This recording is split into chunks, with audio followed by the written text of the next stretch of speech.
similar to how rappers have gold chains. Now we have therapists. But the question becomes, is your gold real?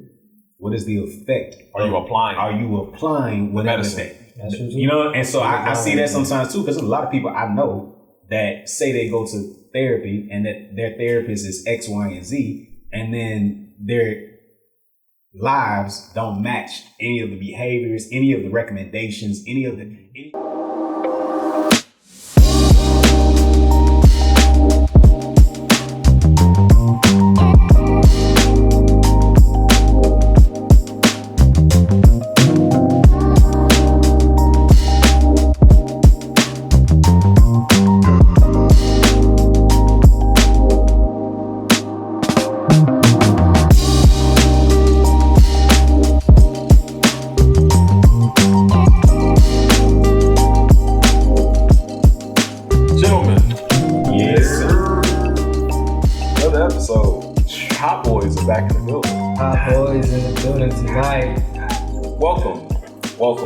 Welcome to Honesty on the Table, where our mission is to cultivate a space where vulnerability, transparency, and humble curiosity serve as our healthy roots for individual and collective progress. My brothers, how are y'all feeling today?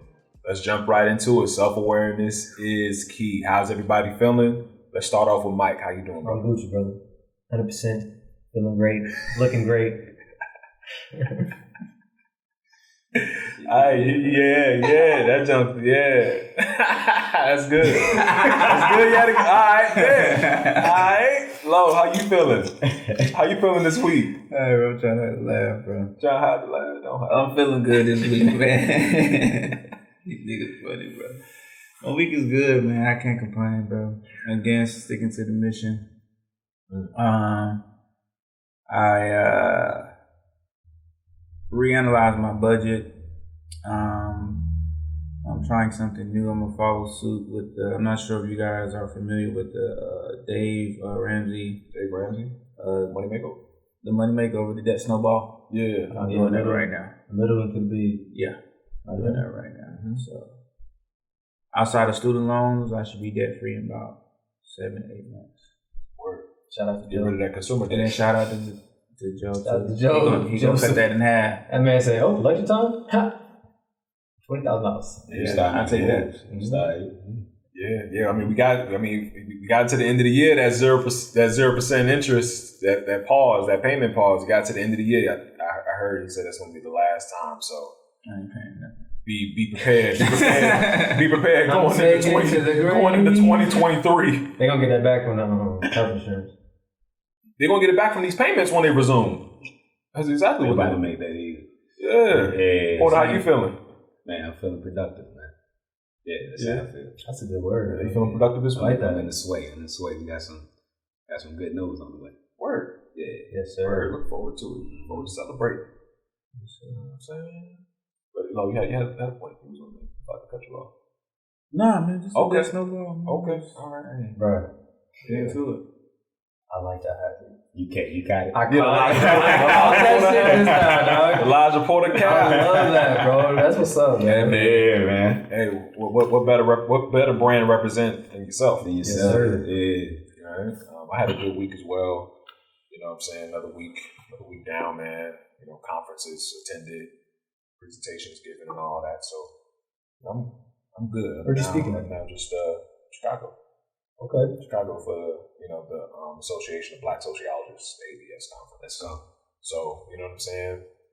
Rubbed elbows, met with folks, had a great time in Chicago. First time being there. So I look forward to more. I look forward to seeing people I met at that event and everything more often. So it's good.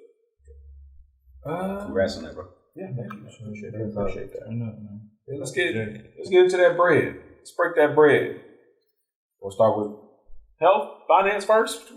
I mean, because this episode we're gonna talk about mental health, so I think we should start with the finance, Let's get in that finance. and then get into the health, and then just segue right on into it. So, Lo, hit us with that investment. Finance bros checking in with the finance tip, investing 101. Tap in. Why is voice like that? So, investing is an effective way to, in a sense, put your money and potentially build wealth, right? So, smart investing may allow your money to outpace inflation and increase in value, right? Is the true point of investing. The greater growth potential of investing is primarily due to the power of compounding and risk-return trade-off. So when we speak on compounding, that's just basically in the sense of, if you guys are familiar with like compound interest and just letting your money grow over time. And then risk-return trade-off, basically minimizing your risk for a greater return, equal more profit/cash flow. Also, when it comes to investing, you may have many options, but before deciding which investment vehicle are appropriate for you, it will help for you to know what they are, how they work, and why they may be a good fit for you and your needs. And that will conclude investing 101. Say less. Let's get into the health.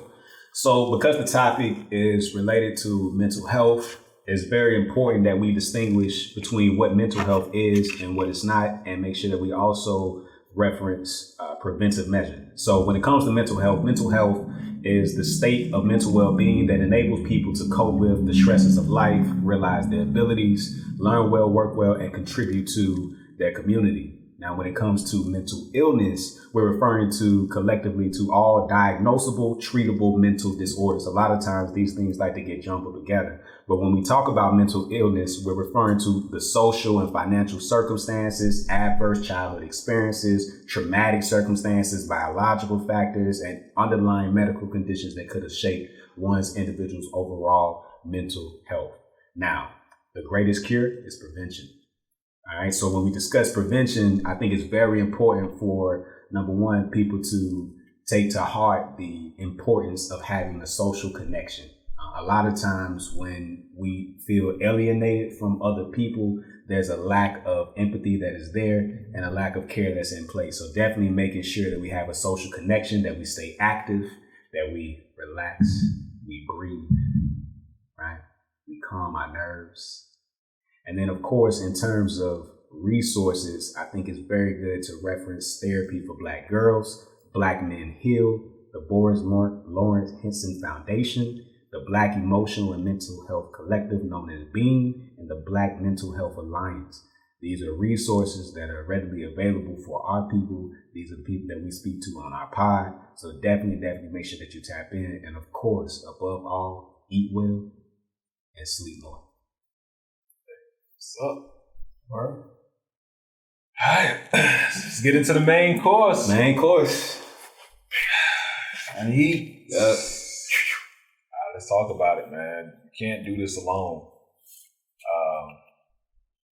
We also talked about it during pre-production and during our meeting this week about self-preservation being one of the keys to success. That you're no good to anyone if you're not taking care of yourself.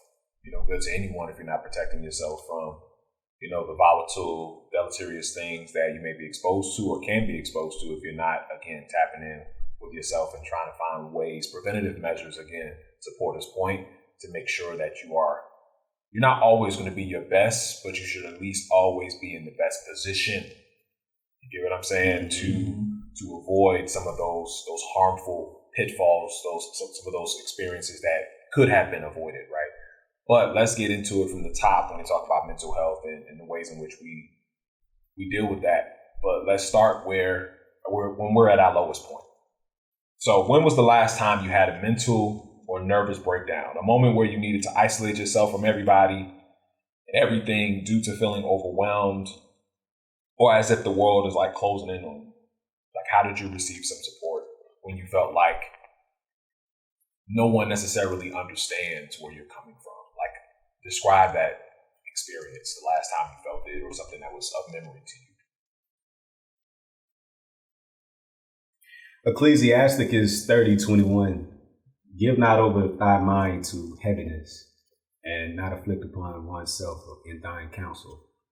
The reason why this is very important and relevant to my mental before the breakdown is because, number one, when we're thinking about who we are and who we're coming into as Black men and my particular struggles and the circumstances that have occurred, I realized that a lot of times, many of the problems that we face before a breakdown is self-induced.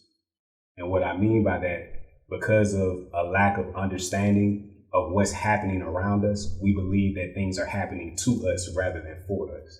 So for me personally, I haven't experienced a mental or nervous breakdown. However, I can say that there have been moments in which the grieving of my grandparents has caused me to randomly, sporadically doing work and just break down and start crying because I'm reflecting over past moments and experiences and the fact that that was our last time that we were on FaceTime, or the last time that she hugged me, or the last time that I built a brick barbecue pit with my grandfather. Those are the last moments. And I remember one clearly where it was around the time when power was at its peak and Raina had just been shot. And when she had been shot, it was a very traumatic scene that was happening in the Stars and Power. But around that same time, the day before I had watched that episode, my uncle had transitioned. And I remember because I was in California and I was working at the firm and my lady had came down. And I remember seeing like the energy that was around that particular situation. And a lot of times when we hear somebody has transitioned, it doesn't hit us at first.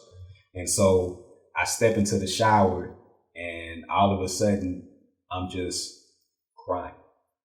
And it's an uncontrollable cry because number one, I'm not a person that cries. Number two, I can't control it. Like I'm in a place to where I'm literally trying not to cry.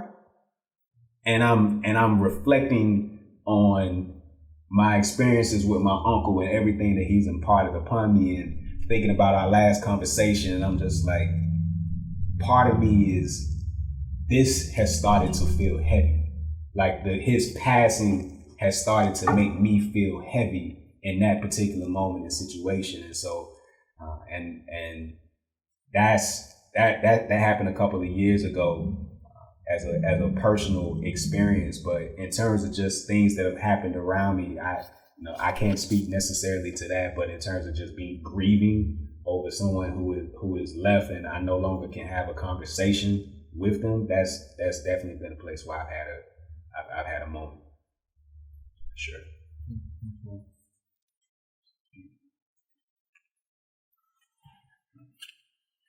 Let me tap in. So, outside of grieving for family death, that is definitely a go-to. But I remember the first time where I experienced a level of depression. It wasn't for long, but I knew I was in that state of mind. It was after my wrist situation. Right? I can see that. Okay. So after my wrist situation, that August situation, basically my dominant hand was out of commission. So now I'm in college, bio major. I got to learn how to write with my left hand. So I'm in a little cast thing where I can't move, and I'm learning how to write with my left hand. Meanwhile, I drive a stick shift Mustang at the time. So I'm shifting. Me driving to school with my left, right? Yeah. So that's the build up of it, right? Then to come to find out, they pay me on my orders. So now technically they put me out, they take me off my Title 10. You gotta speak for them because you being a vet. Yeah. So they kicked me off my Title 10, which is like active duty orders for reservists. And technically speaking, when you get, quote unquote, hurt on duty, they're supposed to keep you on your order. But they kind of played me to the left. They took me off my order. So now I'm living on my savings. I ain't got no bread. I ain't going to work. I'm supposed to be on light duty, but still technically supposed to be getting paid. I ain't got no bread coming in. So now it's just stacking up. So now, overwhelmed. And then within that situation, the chick I'm dating shitting on me. It's a lot that's happening. Come on now, it's rolling. It's a lot. The chick I'm dating shitting on me, bro. Ain't cooking. Meanwhile, she got a job. I ain't got no bread coming in. I'm still paying all the bills. She ain't asked to assist me. Meanwhile, I got her the job that she got. That's right. You get what I'm saying? I remember that. I took care of circumstances for her to buy her car. You know what I'm saying? I'm putting her on, but now I'm down. You know, it's supposed to be reciprocated at this point. She ain't there for me, bro. Shitting on me. Then it come in certain situations where she was just real spiteful and all that build up. So I would say maybe that situation happened in August. With this build up, I would say around about October, I experienced a sense of like, as the question said, the world is closing in on me type deal for about a week. I was just numb. I ain't really eat. I ain't really sleep. I'm just in the bed. Then, top of that, my doctor ain't want to give me no more perks. You know, I ain't never took drugs. I took them perks. I was like, oh, shit. That shit hit me. For about 5 days after that, he wouldn't prescribe me no more. So now I'm just in pain. On top of being in pain, I still got to study. Now I'm taking one of my hardest bio classes that semester. Fucking organic chemistry, and I'm taking biochem at the same time. Yeah. So with labs on top of that. So that was a tough semester, bro. But I would say that's the most recent last experience that I kind of felt where the world was closing in on me at X, Y, and Z, and that was 2015, fall 2015, and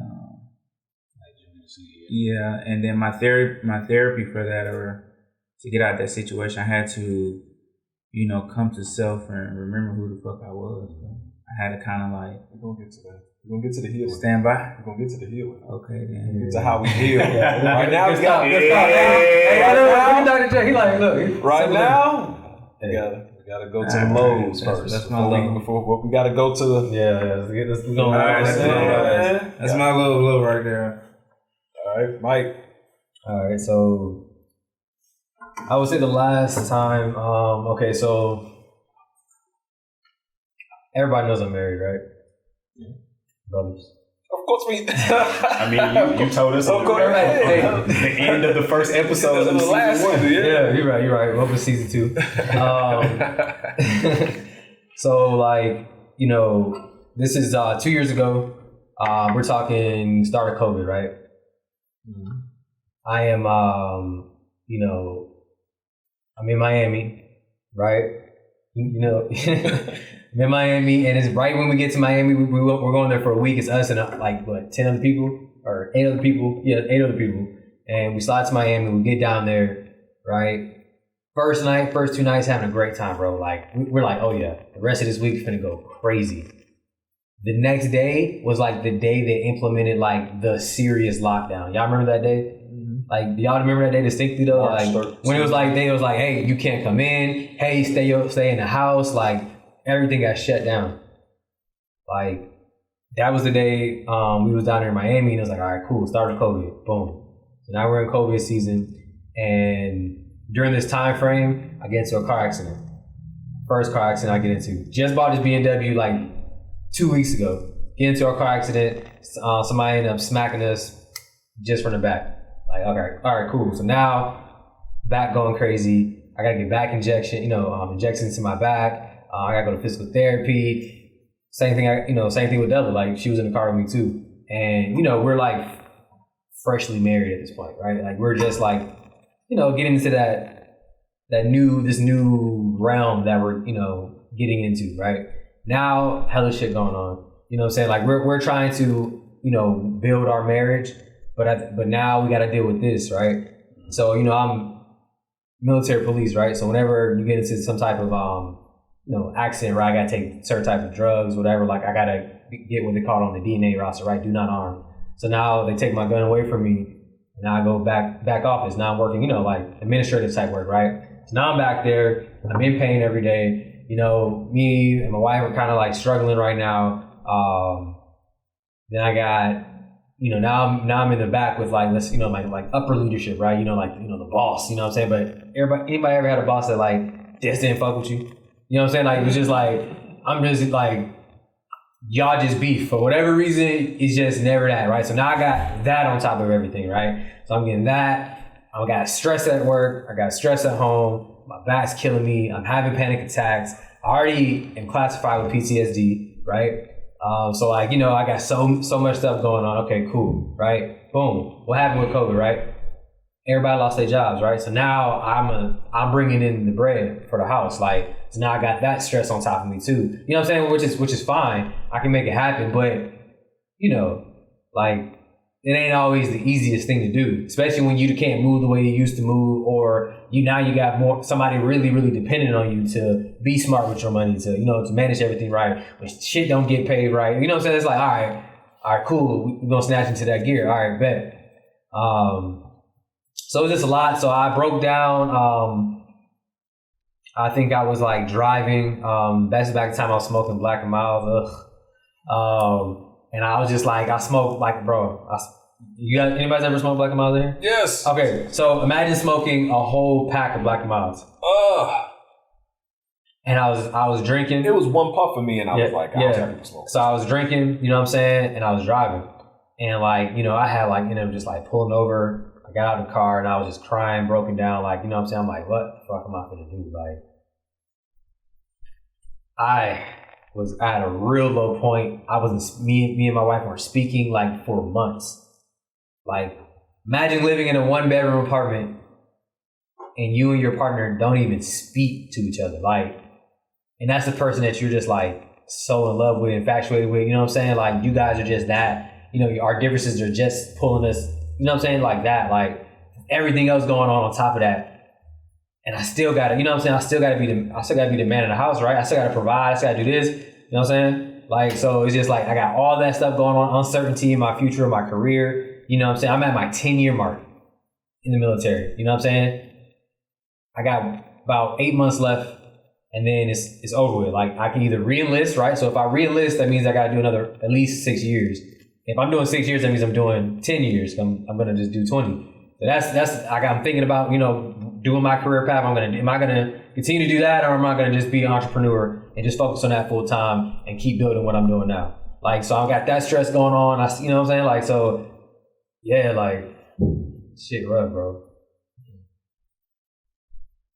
Well, for me, it was 2020 as well, actually. During the pandemic, I had caught COVID. I had caught COVID twice, so in this 10-year of the pandemic. So the first time I caught it was November of 2020. And at the time, I was a college counselor in Newark, New Jersey. I was helping, you know, juniors and seniors graduate.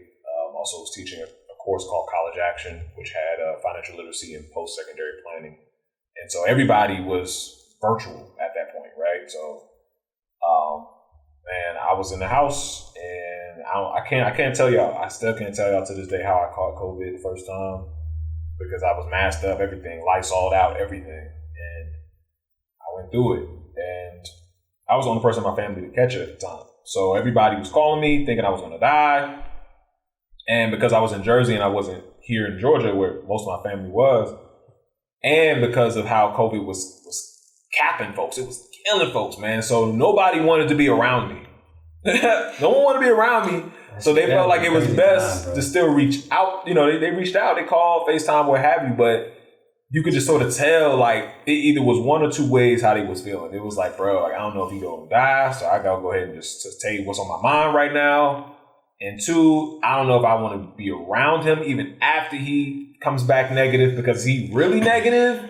Like, because that was that initial year, people couldn't trust what was happening. How did that make you feel, bro? Like, real talk, like, because that's like, because I remember like that feeling that for like against people, and also just like seeing people like damn, like nobody wants to talk to me, like I can't even see nobody, like. Yeah, man, like I had like an aunt, uncle, man, they pulled up, gave me a care package, man, they left that junk on the sidewalk. They ain't want to come in. They ain't want to. Me and my girl. Me and my girl live in an apartment building. Me and my girl live in an apartment building. They like up, like at the bottom. And they walking up the stairs at least. Nah.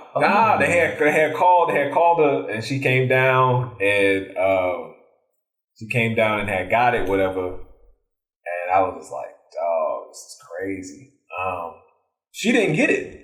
you know, me and her, we still slept in the same bed and everything. She didn't catch it the entire time. It's so weird how that dynamic worked. But also that was a time where I felt like that was my last year teaching. That was my last year as an educator, and I was ready to move on. So I had PhD applications in the queue. I had a lot to do, man. I had got sick right in the middle of November, and due dates, deadlines for applications was like the top of December, the middle of December, and I was just like, yo, I don't know how long these ailments and symptoms are going to last. And at that time, I didn't even have like my personal statement written yet, so I was just like, dog, like I don't know, is this God handicapping me or something, telling me to stay where I need to be, or do I need to persist? Like I don't know, but it was very isolating. It was very isolating, man. The fatigue and the muscle aches and all of that. And I didn't think I was going to die or nothing like that, but I definitely felt like this was a defining moment. Like I needed to figure out how I was going to dig myself out of something that, again, was not my doing, but this is something that was presented. So it was just something that was inexplicable. But I remember that being like the last time I had like a low point. So circling back to that for everyone, how did y'all heal? How did y'all recover? Did you have like a system in place? Like whenever you are feeling stressed or overwhelmed or feeling alienated, socially alienated, like do you have a system you go to and say, okay, I'm gonna do this and I should be back in good spirits, or you just sort of move on the fly? How did y'all heal from y'all circumstances when y'all were engaged in it? We'll start with Marlo because he was getting in that bag. Okay. Tap in. So healing, right? So one, I had to physically heal. So prior to that, I didn't have surgery yet. So I had my surgery low key literally right after the depression occurred. I had it like November 15th, right before Thanksgiving. I had my surgery. And then from that standpoint, due to how my orders went, I was able to actually, God bless me, I was able to actually apply for LOD, which is like a line of duty that you can get. So basically the money that I was missing on the front end, I received on the back end. Then through that, the surgery, that was the first therapy. I had to heal my surgery. Then I had to actually have physical therapy with my wrists and shit like that. And then just on the mental, the bag that I was getting in was just remembering who I was and just reflecting on the moments where I had to just overcome and, you know, be who I need to be, do what I need to do, and just fight through it, bro.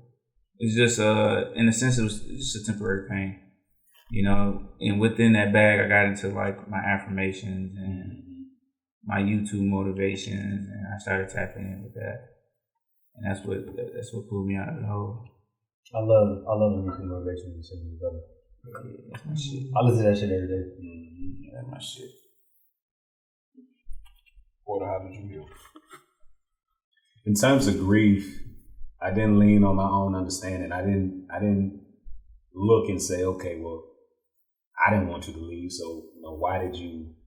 I shifted that conversation to what's the positive that comes out of this? And by asking myself the positive out of the ascension and transition of a person, I noticed that it did bring the family closer together. I noticed that it did cause us to discuss underlying disagreements, underlying familial situations that we may have overlooked prior to. I did notice that now we were in communication a lot more with each other since that transition. I did notice that every time we do a family event, somebody's graduating, somebody is throwing a barbecue, it's somebody's birthday, it matters. Be there. So the transition for me was, number one, I know I'm a workaholic. So I remember being conflicted on if I should take the flight to go to the funeral versus I'm in the process of getting this job. And it was a very conflicting situation because while I'm at the firm, it's like an interview every day. Every day is an interview because if you make it to the end of this, they're going to let you know if you receive the offer, and this offer is going to change your life. So I'm in a very conflicted position because at the time I'm working with one of the lead partners in the executive compensations and benefits group. And I'm talking about like we're on an M&A deal, and anybody who's worked on mergers and acquisitions, we are putting in hours after hours after hours. And I'm trying to get caught up to speed on what's going on, and it going into my second year of law school. And so for me, and it was the black partner. So he didn't want to hear that. Honestly, he want his work done. And so I'm feeling conflicted as a person on how do I deal with this conflict in which I'm grieving, and I know that my family and I need to all be there at the funeral, and at the same time, will this result in me not getting this opportunity that I believe God has positioned me for? And so that created this weird conundrum. And long story short, I ended up finally having a conversation after shying away from it, and I realized that it's so important to attack things head on and to be transparent about whatever the circumstance is that you're going through. Because when I came to him, I'm expecting a certain reaction, but he's looking more so at the fact that he can tell that something's off because I responded emails like this, I'm responses like this, and it was like that happened. And it's still, I have to function amongst the group. I still got to act like everything is just fine. I have to smile. I'm at the firm. This is professional. We're all lawyers. This is what we're striving for. Nobody cares about what happened to your uncle or your grandparents. Nobody cares. And so in me being honest and transparent with him, he was like, take the flight. I had already booked it, thank the Lord. But in that particular moment, when I talk about healing, the fact that I was around my family allowed me to heal. And that was a big moment for me. Like, damn, like this is crazy. Like we all came here together. That was because before that situation happened, I had never had anybody close to me ever pass. Mm-hmm. Nobody. So it would be foreign to me when people were talking of like going to funerals, and I never had. I was cool, and I remember somebody had asked me about that a couple of weeks before, and I was like, man, my whole family here. I got my grandma, got my granddad, and literally in less than 12, uncle, grandma, and I was just like, yo, this is wild. So in terms of healing, I would say number one, being around family, cooking together, grilling together, eating food, playing Uno, like that was definitely a great therapy session for me. And then the other part of that is number one, understanding what's within my control and what's not, and not allowing myself to be bogged down by what's not within my control, and being okay with that. That part was critical. Like, nah, that doesn't have nothing to do with me. So I need to stay in my lane. And so I had to have that conversation with myself, stay in my lane. And staying in my lane means I'm gonna do my part. And as long as I do my part, everything else will work itself out. So in terms of healing, I understood my place, my order, and I stayed in my lane. I did what I needed to do. Okay, if I got to do X, Y, and Z for the fam, I'm gonna make sure I take care of it. But then otherwise, I'm gonna make sure that I'm over here and I'm gonna deal with it this way. So that's my therapy for it. That's how I resolved that. How I managed to heal at that time. It was funny, man, actually, how it all worked out. To Porter's point, like, I needed to not lean on my own understanding and also I had to look at the upside of when I had caught COVID the first time, and me being the only one in my family, I was like, well, it had to be you. You know what I'm saying? Because if it was anyone else in your family, what was the likelihood they would have went through it straight and been fine? You know what I'm saying? Like, I was good. I did my 10 days, and by my 10th day, I was straight. I was taking my vitamins, getting my rest. My taste and smell took a while to come back, but that was cool. I was here. I was present. But as I was recovering, never forget, man. I laughed because I remember this vividly, man. I was wearing one of my girls' robes. You know how sometimes you do that in the house.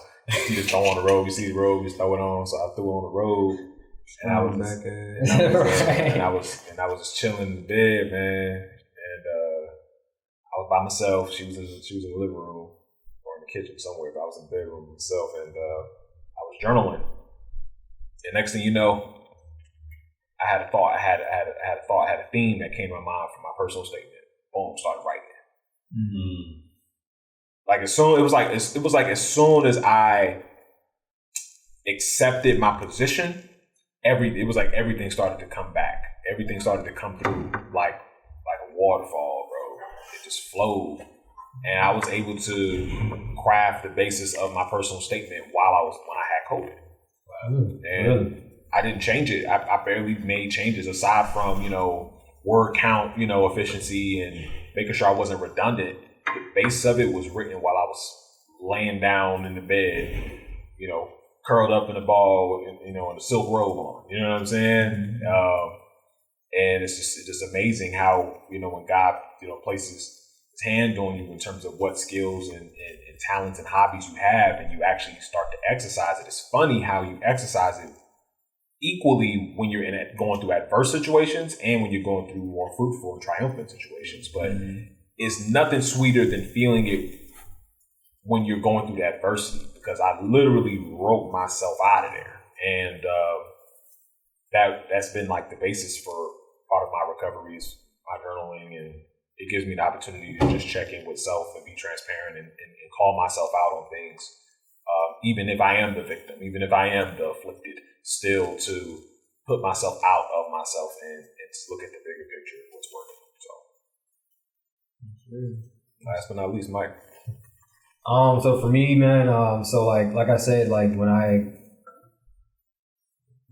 working back office now, I don't have a gun, I can't do my regular job. So what we do is they call it taking a knee, right? Where it's like, okay, I'm gonna take a knee, like I'm gonna get my, have my time to recover, right? So I noticed that I needed therapy, straight up. Like I got shit I need to address because everything in my life is just going apart. So I did start therapy. I started seeing Dr. Tucker. He's done wonders for me. I seen him every Friday for the last 2 years. He just started really digging deep into stuff. You know what I'm saying? Like a lot of stuff that was going on in my like marital problems, like just trauma I have that I'm, afflicting onto my wife. You know what I'm saying? Like that's why I love therapy so much, bro, because it just like really breaks you down to like, damn, the reason you're like this now is because of like, oh, you have father issues. You know what I'm saying? That you haven't addressed yet, which is why you do this and do that. You know what I'm saying? Like you have issues from being, stuff in the military. Like I always speak loud, you know what I'm saying? And sometimes it can come off as being like, my tone is loud, you know what I'm saying? Kind of like disrespectful, but I'm a loud guy. Like that's how I am or whatever. Or, from things I used to bottle up when I was a child, and now like I bottle that shit up now as a man. So then now, when I finally fucking explode, now I feel like I'm lashing out. And I had to realize like, damn, this is the shit I'm doing. So therapy has really been that key for me. And another thing too is the phrase I've seen. It was like, I think I saw it on Instagram, bro. It was a song or something like that. I don't know. But it was like, you got to go to war with the man in the mirror. And I had to really like look at myself at that time, like, man, am I going to sit here and fucking drink myself to death like all the time? You know what I'm saying? Am I going to fucking just overeat? You know what I'm saying? I'm at this point I'm getting fat and all that shit. Like, bro, it's bad for me. Yeah. You see that, right? See that face? Remember when I got thick, bro? Remember I got thick during COVID? You said what? Yeah. When you looking low. You got low. I said thick, bro. Thick. Yes, like my nigga, you know what I'm talking about, man. A little heavy, bro. Yeah. You know what I'm saying? Like, so like during this time, like I'm fucking eating crazy. Like I ain't never really been like fat before, like in my life ever. But like I didn't even notice this was going on until Marla gonna tell me the truth, bro. Like I recorded a video, that's why. Yeah. I'll show y'all. He yeah, I forgot you got that video. But no, it's crazy. He showed me that video and I was like just mind blown, like, damn, like I used to look like that. And so like during this time, bro, I was like, okay, I gotta go to work here. So I started working out, bro. I started getting in that gym twice a day, bro. I'm fasting twice a week, bro. Like I'm eating good, bro. Like I'm moving towards my fucking purpose, bro. Like I started, I think another thing too is kind of like that threw into my depression, bro. Is like, during the fall, when Corona happened, that was the fall of my fucking Airbnb business. Like, and that was an extra fucking, $5,000 coming to me like consistently a month. You know what I'm saying? So, I'm used to a certain type of lifestyle. So all that stuff is mixing in. So like now during this phase, I'm healing, I'm going to war, I'm working out, I'm getting back into business, right? Boom, I'm back on my shit with Turo. Like I'm doing stuff with that. So now I got that feeling of like, I'm kind of gaining that confidence again in other aspects of my life that are important to me. So those have kind of been like my saving grace of like really, really like just going to war with myself, like challenging myself every day. Therapy, that's the big thing, support system. My wife, like, us just building that, chemistry, self-awareness, right, all that. So, all right, let's continue forward on therapy, man. You made the segue very easy for me. So, what are your thoughts on therapy? Describe your experience. You need it. And like, how is it beneficial? What are the pros and the cons, for anybody out there who has yet to attend or may be hesitant on returning? We need it, bro. Like I'm gonna talk from two different like sides, right? All right, so look, like my black people, bro, like we go through trauma, bro.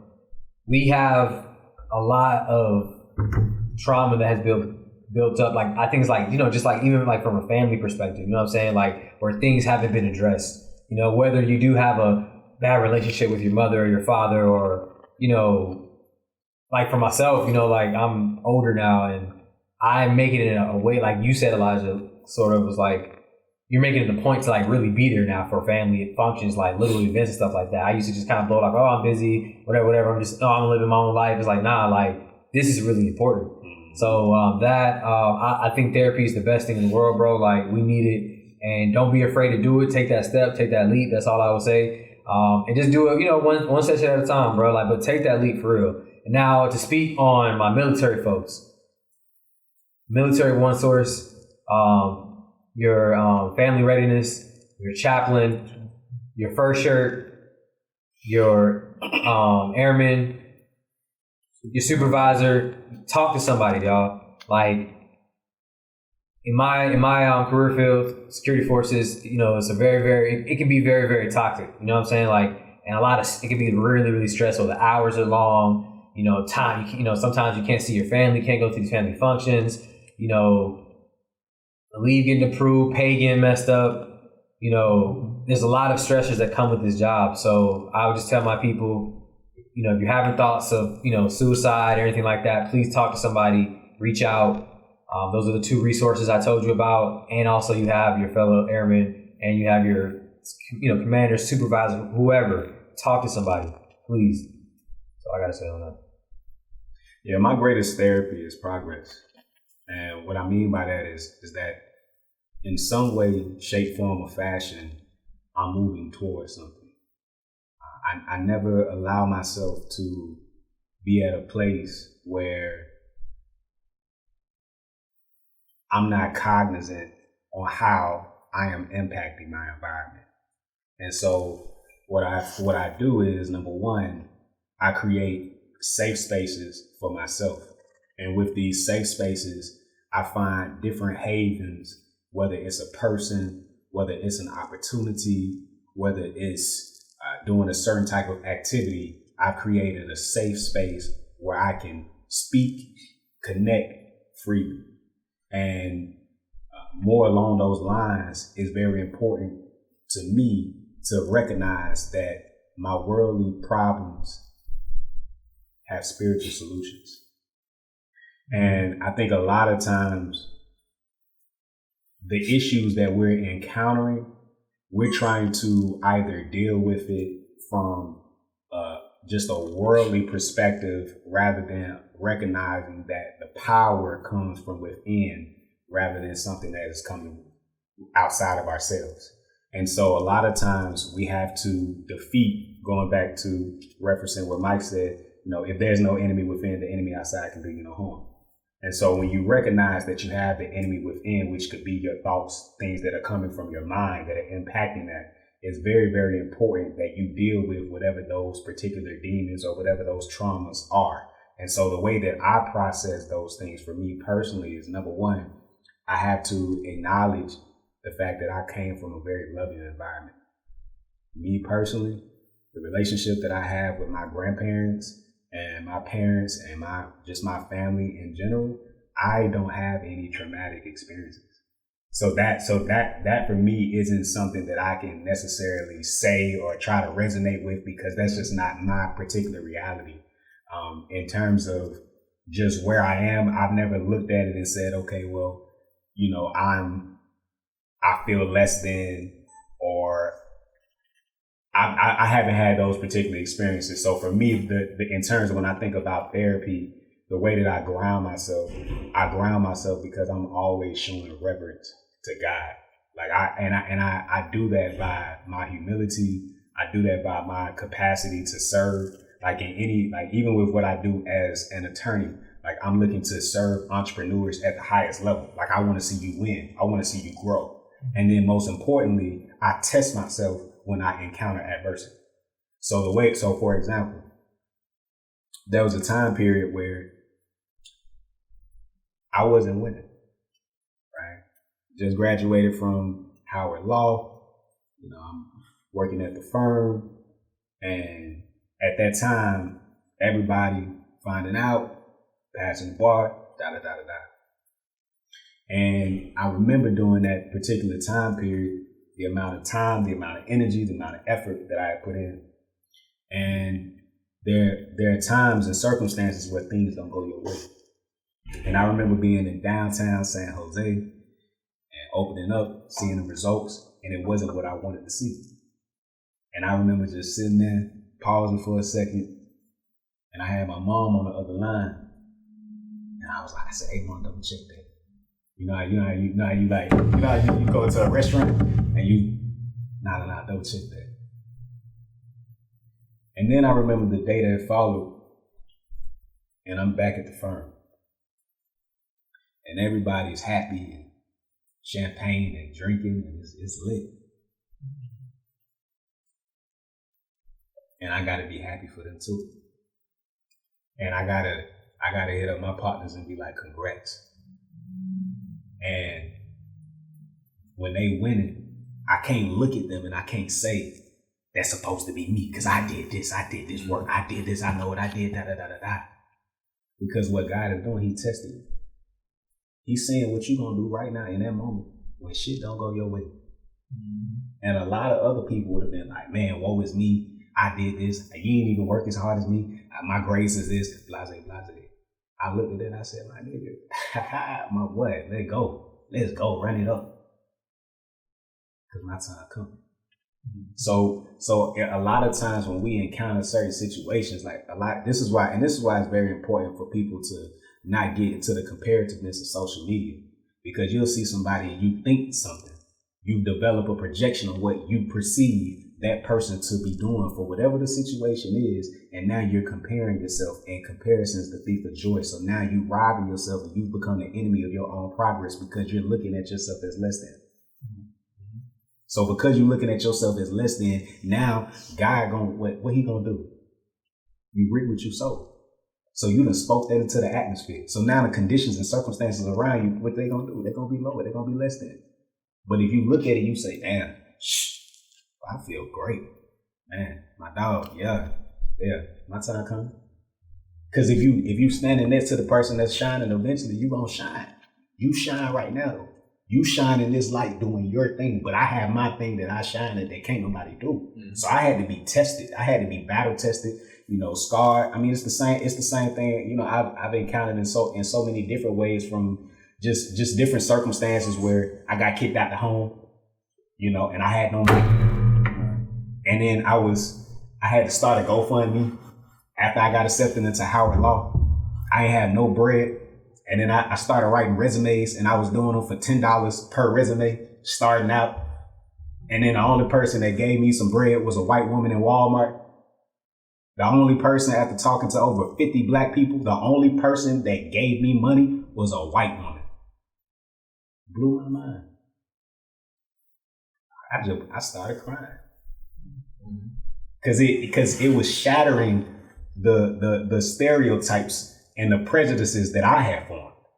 And at the same time, when I'm looking at it from the therapeutic lens, I'm like, damn, I was freeing myself. By being in my low point, I was freeing myself because I was coming into myself on who I was supposed to be. I was like, hold on.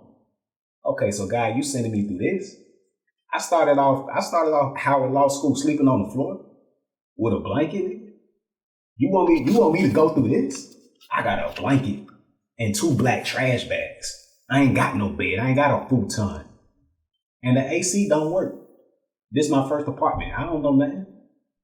So my way of getting through those particular moments and situations is to recognize that, damn, this is a win. I'm coming, bro. And I know. I said, oh, this ain't happening to me. This happening for me. You know what I'm saying? He set me up for the play. You know how somebody give you like the ball, like you come down the court, you know what I'm saying? You get that assist at the 3-point line. Yeah, but in the moment, it's like, you know what I'm saying? Like, where I'm going. When Chris Bosh threw it to Ray, you know what I mean? And old boy is right there. And that's how you feel like a lot of times, like things happening around you, everything is like right, they trying to cover, you know what I mean? And at the same time, I'm a win. That's how I really just approach life, bro. That's why I don't like everything that happens in jobs and things that don't go my way. I never look at anybody's success and be like, man, I never say things like, man, I wish that was me, man. Man, I meant no, bro. Yeah. No, but yeah, whenever that comparison thing comes up, I always tell people whenever they talk about something where they start to say, woe is me, or start to look at a highlight, someone else's highlight. I'm like, what's the trade-off? Right. Nah, be fair, bro. What's the trade-off? Because so far, if you're really paying attention to what's going on in these celebrities' lives, these celebrities are actually needing help. Yeah. If you were to bypass the yachts and the award shows and the gross and all that other stuff, you actually read between the lines, you're saying, well, it's dysfunction going on in their life over there too. You just really want to get out. You just want to get out of whatever financial, social hell you're in now. You really don't want what they want, because what they got going on is worse, because they got money and fame and the same issues you're probably dealing with, if plus some. So you really don't want to deal with that. You just want to get out of whatever hell you're in now. And that's why it's this best to Porter's point, to everybody's point up until this, is for you to take responsibility and just really put the horse goggles on and focus on your race, because the moment you start to look left and right, you already lost it. So, for me, when it comes to therapy, man, I love therapy. I'm like Mike. I love it. I love therapy. My therapy comes from everywhere. It comes from the music. It comes from my journaling. It comes from me going to see a counselor. But when I go see counselors, man, I realize I talk to Lo about this all the time. I realize when I go to see therapists, man.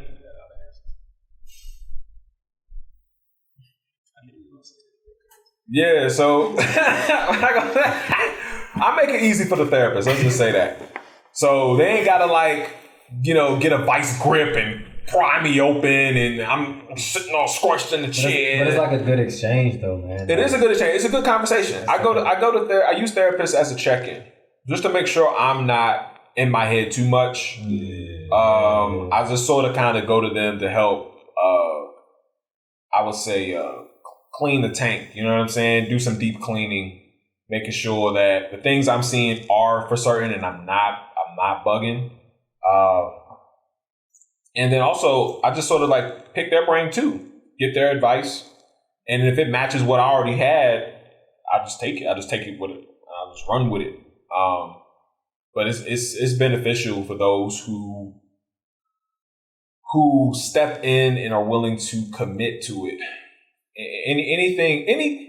Any aspect of self-improvement requires commitment. Right. So when I was telling y'all a couple podcasts ago about me taking cold showers and getting up at 5:30 every day. You know what I'm saying? Like, I remember folks would be like, "Oh, well, you could take some time off. You could get up early, you can sleep late on Saturday at 8, or you could take a hot shower because no. If you want to change, you have to commit to something. You can't sit there and give yourself vacations. You can't sit there and give yourself mental breaks and then still expect the resounding changes to just come because, you've done 5 out of the 7 days. What sense does that make? 5 out of 7 is barely passing. So if you really want to put yourself in that position, you got to really step up. And I think therapy helps me with that. Me, tapping in and not getting in my own way by acknowledging the things that are in my control and not. And there's a lot more things that are not in your control than in it. And once you understand that, that's half the battle when it comes to your healing. Once you realize that a lot of things are not in your control, as much as you say and much as you think, no matter how much influence you got, no matter how much equity you may have in a company, no matter how much of this, it does not matter. You get what I'm saying? And once you are able to hear that coming out of a therapist's mouth or coming out of your own intuition, which has always been in the pit of your stomach, to which we talked about, God being there the whole time, right there with you in the trenches. Once you just actually tap into that intuition, that's the answer. You just got to find ways in which to, deploy it. You got to find ways in which to exercise it. And that's the part where, the healing and the growth and the strides are made. And trust me, it's not going to be on your time. It's not going to be on your time. So if you think, okay, you're going to start healing, all right, it should be good in about 2.5 days. I should be good by the end of the weekend. I should be good. It's not going to be on your time, kid. The older you get, that's what OGs tell us. The older you get, you start to see that, life is lifing. You better put up or shut up, and you better get used to it if you really want to live a fruitful life and you don't want to constantly get in your own way. You're going to have to understand a couple of keys such as that. But Lo, we can get to you. So what are your thoughts on therapy? Well, me personally, I never been to a therapist, a certified therapist. On a personal note, as far as conversation and expressing myself, I would say those experiences would be technically through y'all, through you, Mike, Elijah, whoever I speak to. Some of my homegirls explain situations, but those who know me through and through,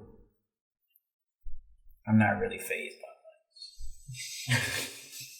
Nah, for real. I'm really unbothered, bro. That's true. After that depression stage in 2015, bro, I changed to a whole different person. Bro. When I tell you flip, bro, real talk, listeners, real talk, listen up. He's dead ass serious. Marlo was and then it was like Future, bro. Yeah, unbothered, bro. That. I keep my emotions intact. I don't let anything bother me. If it's not life or death, I was jealous of that shit though. It's not that's life or death, bro. That's a superpower, bro. I'm not bothered with that shit. So Exactly. And again, it goes to it being in my control, outside of my control. I'm straight. And at the end of the day, I'm a solution-based individual. So typically, if something's a curveball is thrown within my life or this, that, and the third, I'm going to analyze it to the T. I'm going to come up with solutions. I'm going to act, right? I'm going to be persistent. I'm going to be productive. I'm going to keep moving forward. Because the moment I stop, that's when the demons jump on your back. And they ain't jumping on me no more. The idle mind is the devil's workshop. Exactly. God, keep moving. So I just keep moving, man. I stay positive in that light. I have my down times, of course, but that's where you have your shower time. That's when I go to the gym.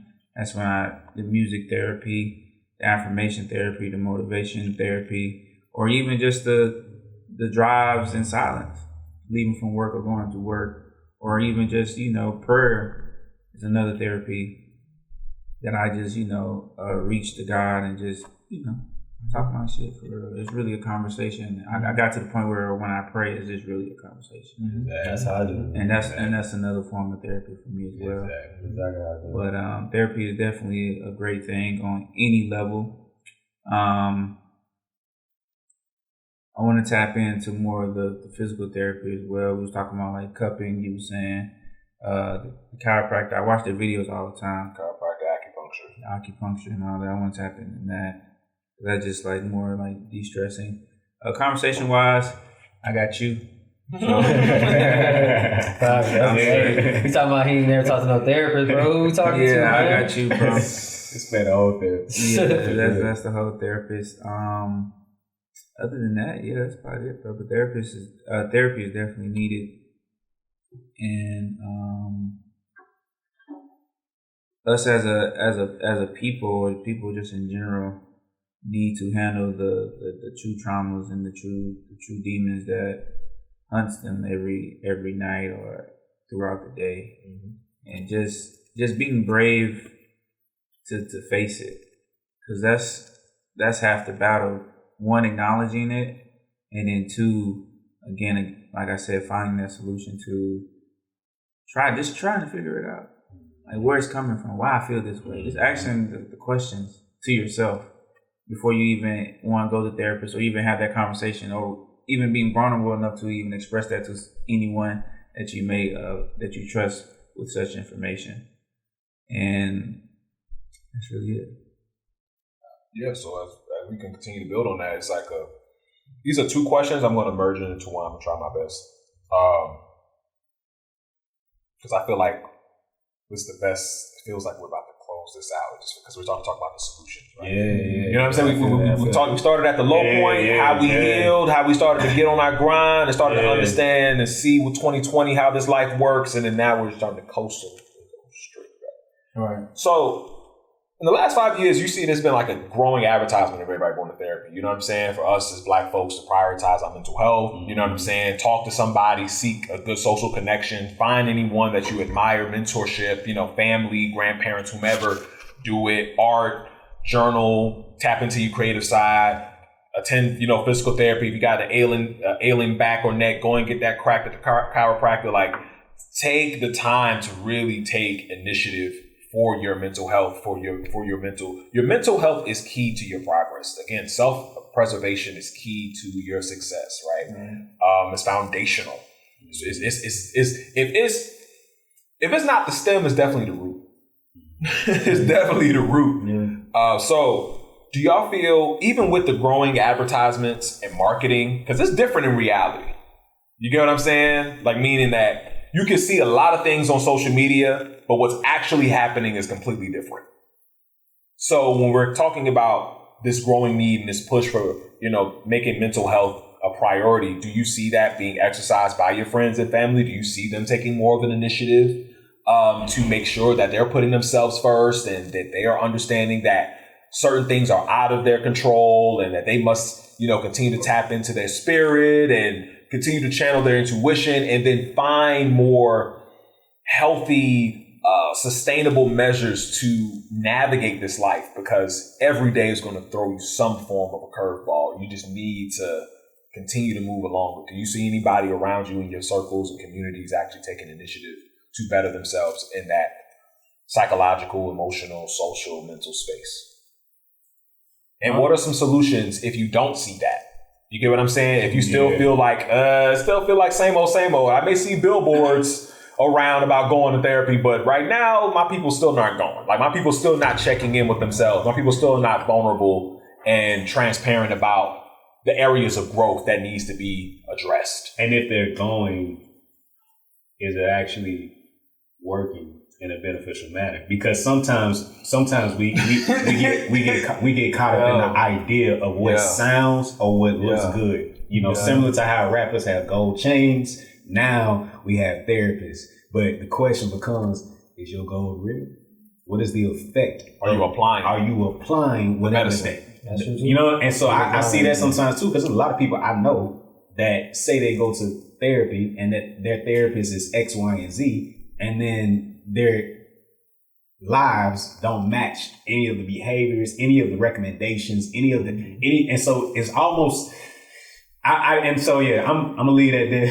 No. So when you see that, I'm not trying to say, but I'm being honest. Like, it's just a lot of times the actions, the behaviors, the way that this person is living their life, and of course, every day we're a new creature. But it's like you champion it for what it looks like, rather than you really, okay, I'm with the therapist, I'm taking this away and I'm applying it like X, Y, and Z. And it's never really tangible. It feels good. It's like a dopamine effect almost. You know what I'm saying? Like, oh, I got somebody that's gonna be quiet and keep all my secrets and keep everything confidential, supposedly. So this is great. Okay, good. So what is like a proposed solution to like thwart that? You know what I'm saying? Because recognize that has narcissism within it. And what I mean by that is, if you're an individual and you are more obsessed and what's more important to you is to get the dopamine of going to something, right? And this could be the equivalent of going to church. This could be the equivalent of going to therapy. You like the dopamine effect of what it feels like, how it makes you feel, how it exalts you, right? Rather than you rationalizing that there are some things that you need to actually implement or internalize. You gotta internalize what you need to pull out of the toolbox, creating the blueprint. Mm-hmm. So I think a lot of times for us, we don't necessarily do a lot of planning and pivoting when situations happen. So what happens is we're about YOLO, right? So with YOLO, you only live once. And so that idea of YOLO, because you only live once, okay, my shit must be bad. I ain't gonna get through this. I gotta blow the trees for it. My shit must be bad. I ain't gonna get through this. Fuck it. I gotta drink for it. My shit bad. I ain't gonna get through this. I gotta hit the porn site for it. I ain't gonna get another, so what ends up happening is that our way of dealing with things is through these indirect measures that try to make us feel good because we don't want to deal with ourselves. Ooh, you know what I'm saying? Vices, boy. So like, you know what I mean? So it's vices. No, it is. And so to answer your question, it's like that feeling, that dopamine, that's you're stepping into narcissism and self-exaltation rather than recognizing that you need to get on your 888 hertz. I turn that's my other phone. I put them 888 hertz on and I get into a certain frequency because you engaging with low vibrational things. So sometimes the solution is just changing the frequency. So that may mean changing your environment. That may mean changing your circle of friends. That may mean changing where you go when you go do certain things, because if you're around certain people, you're going to engage in certain activities. If you got access to that private tab, you're going to engage in certain activities. You might have to put restrictions on yourself. You might have to refrain for yourself. So the solution that I see is to make sure that you're making sure you on the right frequency, because you notice sometimes, just like how we coming into therapy, it's the same thing with consciousness. Like back, a little while back, it was like, oh man, HOTT and da-da-da-da-da, but now everybody wants to be woke. Everybody wants to feel empowered, like they're saying something, da-da-da-da, profound, whatever. So when I think about that, that would be my perspective. Yeah, for sure. Mike? I think that's it. Yeah, he hit it on the head, that question. Yeah, I mean, that was a good perspective. I mean, I can see that. I like that perspective. I mean, at the end of the day, you're right about that. Like, you have to imply what the fuck, you know what I'm saying, you're doing, or you're not. I mean, honestly, that's just like anything in life. Like, if you learn this shit, you got to practice and, and keep going. And, I mean, I would say this, like, what do you think about that point? I like that point. Like, about what Porter said.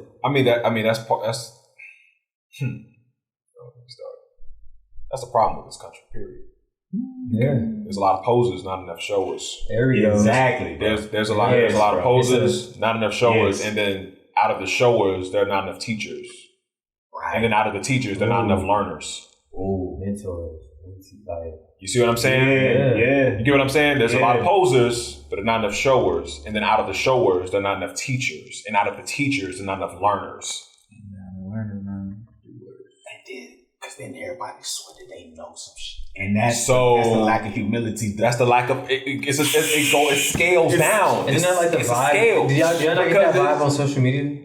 like Yes. that? Where like Yes. people like, you know what I'm saying? Like Yes. the recent. It's like Yes. what, you know, I mean, I don't know how y'all rank me in y'all personal life, but I feel like I'm one of the most vulnerable niggas known to man, one of the most honest and forward niggas known to man. I definitely give you the honesty. Like I have no shame in admitting to the fact that I don't know what I'm doing half the time, but I know I gotta keep moving.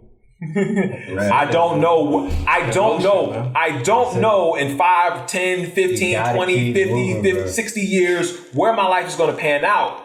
But right now, based on the life that I've lived up until this point, I'm here for a reason. I got to keep doing something. I got people who are willing to, family who lay on me and who look in my eyes and love me and see something in me that only God can see and that only they can feel.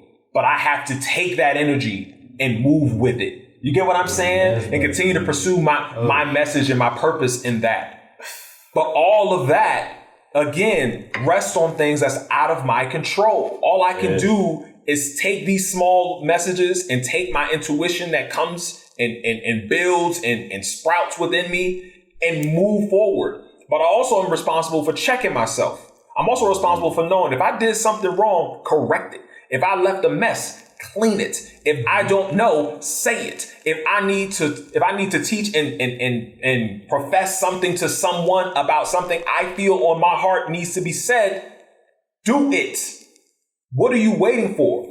A play on that YOLO, you do only live once. There's no guarantees after you leave here and everything turns black. You ain't got no control over that. You ain't got no control over that. So once it's done, it's done. And all you left with is the choices you made that led up to your demise. Right. And the people that were affected by the choices you made and who you engaged with along the way. Right. So you better right those wrongs. And better not scapegoat it by saying YOLO. Right. And don't pass it off to someone and saying it's someone else's responsibility to pick up this litter off the ground. No, it's yours. You just approached it. You get what I'm saying? So the more we start to tap into being more collectivist in mindset, and also always knowing that we're learners before we are teachers, and we are continued learners as we teach, then we can then grow, and then we can then show, and then we can then become the performative, advertised, persona that we see on Instagram. We really can be thorough through and through, and we're not just posing. You know what I'm saying? But we got to tap into that frequency to Porter's point. We do, but we are afraid to do the work because again, it rests on benefits and rewards that are not on our time. Yeah. Everything has to be fucking transactional in this capitalist society. Exactly. Or if I put in this much, what I'm gonna get in return? If I do this, what I'm gonna get in return? It's like, you know what I'm saying? Like you trigger something. You trigger something for me when it comes to self-preservation. It took, like my dad, it used to irk me, yo. My dad, ever since I was younger, he would always say, self-preservation is the number one law of the land. And for me personally, I wanted it so bad not to be true. And the reason why I didn't want it to be true is because in everything that I've done, especially being like the oldest of all my siblings, being the oldest in my family, I was always doing everything for everybody else. So to me, to be self-preservation, that shit sounded selfish as fuck. Like to me, and I remember one of my mentors back when I was at Fort Valley, man, this man, he had accomplished a lot of firsts, a lot of different feats. And he was like, Elijah, you need to learn how to, just think for yourself and just be by yourself. And, you always want to just do certain things for the group. But I resonated with that. I sacrificed a lot of opportunities for the betterment of the group. Right. And a lot of times what I've come to realize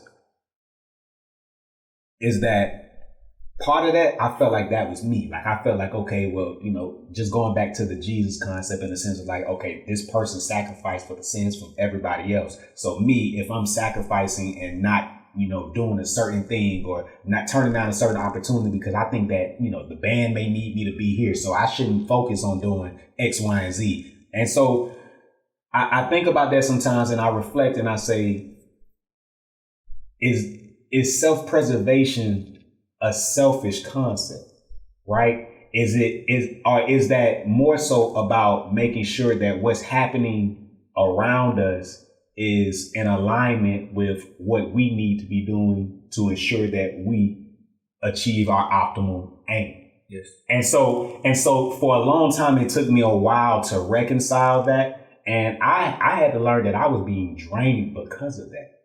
Because I had no ego. Because I was always going into situations and I was really looking at you as my brother. When I said that shit, I was really looking at you as my brother. And then to turn around and have that same brother talk about me like a dog, I was like, yo. But that was his way of that was his self-preservation. That was his defense mechanism. So it was like, so I say that when I'm thinking about like my mental and just how I had to process things, how I had to grow in my own thinking and recognize that it is okay to do things for myself. I'm gonna be honest. It took me a long time, probably to like this year, to really start doing things for myself. All I ever did was just like, okay, let me next goal, and then let me see how that helps everybody else. Okay, by me getting this job, I'm able to make sure that you get fed, you get this. By me being in this position, I'm able to make sure, like, I never looked at it like, oh, it's just me, it's just E. And so I will say that this first year, in terms of just like my mental, the way that I'm thinking about things, I can honestly say that this is the first time that I've thought about what makes E tick. And it was just like, damn, it was one of the ladies I was dating, and she asked me that, and I was just like, so I say that to say it is important to think about yourself when it comes to self-preservation, and that it's not always selfish. It's the way that you do it. So I think that's the power in that for sure.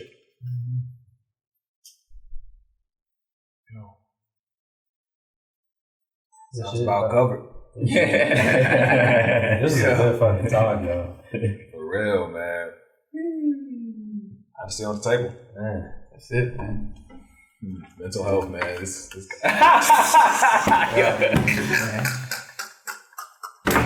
shutting it down like that area. So yeah, we gotta do this, man. Yo, he did this. You gotta keep that consistent. All fucking season, bro. Oh man. Yeah. Great. Oh man.